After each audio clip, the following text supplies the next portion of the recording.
Jomar walked onto the Ireland's Got Talent stage like someone who had learned to be small in every room his whole life.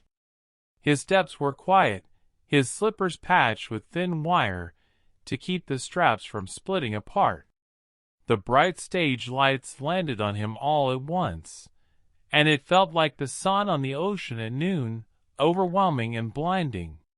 He blinked, unsure where to look.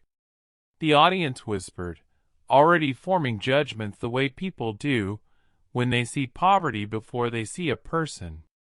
His shirt was faded from too many washings in salty water, and his hair still smelled faintly of smoke from the small fire where his mother boiled water for morning rice. He introduced himself with a voice so soft the microphone barely caught it. "I am Jomar, 14 years old, from Cebu City." There was no applause yet, just a quiet, curious pause. One of the judges, Aisling, leaned forward as if trying to read something invisible in his face. The other, Connor, crossed his arms, but not unkindly, simply unsure of what to expect. Jomar's hands were trembling. Not from fear of singing, for singing was something he had always known, like breathing. What frightened him was the room itself, the size of it, the weight of eyes, the fear of disappointing the world before it even knew his name. The music began, a gentle melody that reminded him of waves breaking against the shore behind his home. Every evening, when his father came back from fishing, they listened to the sea speak. His father had once lifted him onto his shoulders and told him that the ocean was a choir of stories. But storms had no mercy for men with wooden boats. The day the waves took his father, Jomar learned that grief has a sound too. It's quiet at first, then endless. He opened his mouth, and the first note rose into the air, clean and aching, like a prayer from a place where prayers are rarely answered. The arena changed. Conversation stilled. Breath paused. No one had expected that voice to come from a boy who looked like hunger had lived beside him his entire life. His voice carried heartbreak, but also something braver. Something that refused to give up. It rose higher, warmer, and brighter, weaving sorrow into something holy. Aisling's hands moved to her mouth as tears gathered without asking permission. Connor's eyes softened, something breaking open inside him. People in the audience wiped their faces, one after another, like ripples moving across the sea. When the final note fell, it was not silence that followed. It was a silence full of awe. A stillness that knew it had just witnessed something rare and pure. Then applause crashed like waves. People stood, cheered, cried. Aisling reached forward and hit the golden buzzer. Confetti fell like blessing rain from the heavens, and Jomar looked up into it, stunned, as if the sky itself had decided to tell him, finally, that he was seen. Alma stepped onto the stage with the kind of posture that belongs to someone who has carried the world across her shoulders for so long she no longer remembers when it began. Her hands were rough, fingers cracked in the lines where leather and soap had cut into them over years of handling used shoes from Carbon Market. She had come straight from selling at her stall the day before, taking a long bus ride and clutching the audition letter as if it might disappear if she loosened her grip. Her dress was plain cotton, pressed carefully the night before with an old iron heated over charcoal. Nothing about her appearance suggested spectacle. She looked like someone who had lived through many quiet disappointments and continued anyway. The judges noticed her nervousness first. Aisling's face softened instantly, as if she could already see something tender before a sound was even made. Connor gave a small nod of greeting, respectful, not dismissive. The audience, curious, leaned back in their seats. They had seen many mothers on that stage before. Some confident, some uncertain. None quite like this one, though no one yet understood why. Alma adjusted the microphone as though afraid it might break under her touch. She took one slow breath. She did not speak of her life, or her struggles, or the daughter she lost to fever 2 monsoon seasons ago. She did not explain how she sang lullabies every night into an empty room, just to remember the sound of her own love. She did not say that music was the only place she could still hold her child without grief tearing her apart. The music began softly, a familiar Filipino lullaby, one older than most stories.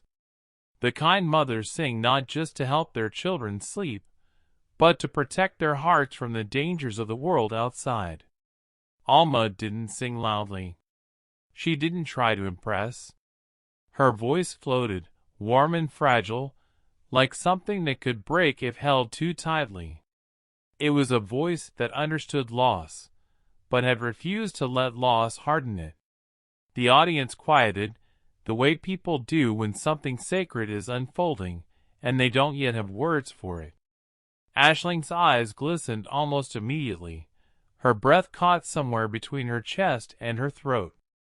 Connor's jaw tightened, not to hold back tears, but because something inside him recognized the sound of a heart still loving after it has broken.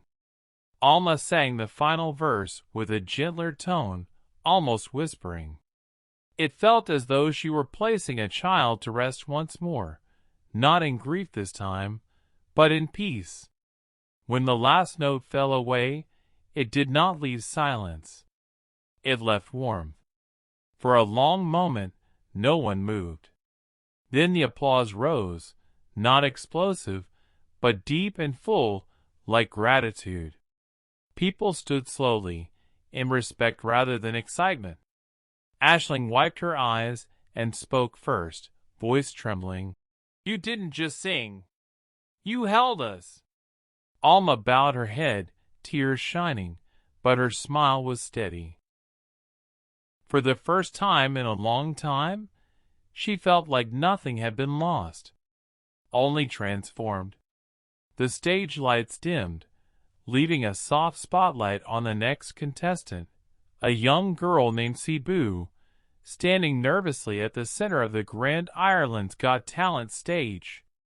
The audience, a sea of murmurs and camera flashes, leaned forward with anticipation, sensing something extraordinary about to unfold.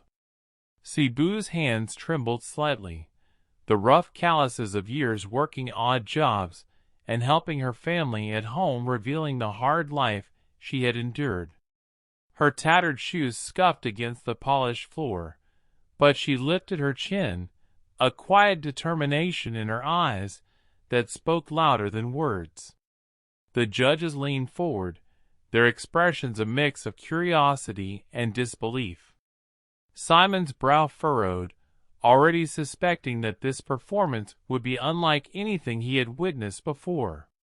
The crowd hushed as Cebu took a deep breath, closing her eyes for a brief moment as if connecting with some inner strength that transcended her modest background.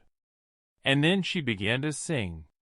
The first notes escaped her lips softly, almost fragile, carrying the weight of hardship and hope intertwined. Her voice was pure, hauntingly beautiful, a melodic clarity that resonated with the hearts of everyone in the room. It wasn't just talent. It was the raw emotion of someone who had known struggle, someone whose voice had been forged in resilience and quiet suffering. Tears shimmered in the eyes of the judges before the chorus even hit. Even Simon, usually stoic and skeptical, felt an unspoken lump in his throat. The song swelled with her growing confidence, each note stronger than the last, revealing a range and depth that left the audience completely captivated. Cebu's voice told a story of longing and perseverance, of a life where simple joys were scarce but dreams remained unbroken. The judge's reactions were immediate. Sharon's hand flew to her mouth, eyes glistening with unshed tears. Simon's usual stern face cracked into a mixture of awe and vulnerability. Louis leaned forward, shaking his head, a small gasp escaping, as if he could hardly believe what he was hearing. The rawness of Cebu's emotion pierced through the bright stage lights and polished production, exposing a truth so real that the viewers at home could feel it through the screen. As she hit the final high note, the room erupted in stunned silence, the kind that comes when everyone realizes they have just witnessed something beyond ordinary. Then, as if the spell broke, the audience roared into applause, standing and cheering, some wiping tears from their eyes. Cebu's chest heaved, her eyes shining with disbelief and relief, the harshness of her past momentarily forgotten as joy and validation washed over her. The judges were visibly shaken. Simon's voice, unsteady for once, said, I don't even know what to say. That was pure magic. Absolutely unexpected. Sharon nodded, still holding back tears, whispering, You've got a gift that will change the world. Louis, usually the jokester, simply smiled through his own emotion, muttering, That was perfection. Cebu, a poor girl from the Philippines, had just stunned the world with a voice that no one expected, and for a moment, nothing else mattered but the power of her song.